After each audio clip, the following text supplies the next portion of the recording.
ధర్మశాస్త్రం ఇచ్చాక సున్నతితో పాటు కోడెల రక్తం, ఎడ్ల రక్తం, గువ్వల రక్తం, పావురాళ్ళ రక్తం, ఈ రక్త ప్రోక్షణ ద్వారా మనిషి పాపములో నుంచి యుగ ధర్మం.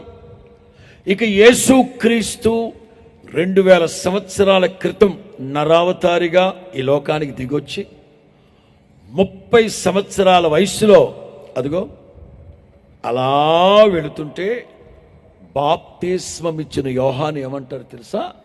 అదిగో లోక పాపములు మోసుకుని వెళుతున్న దేవుని గొర్రెపిల్ల, లోక పాపములు మోసుకుని వెళుతున్న దేవుని గొర్రెపిల్ల. ఇక యేసుక్రీస్తు శపించబడిన శిలువ మ్రాను మీద ఆఖరి రక్తపు బొట్టు వరకు కార్చారు కదా. ఇక ఆ తర్వాత కోడెల రక్తం, గువ్వల రక్తం, ఎడ్ల రక్తం పనికిరాదు. యేసు రక్తం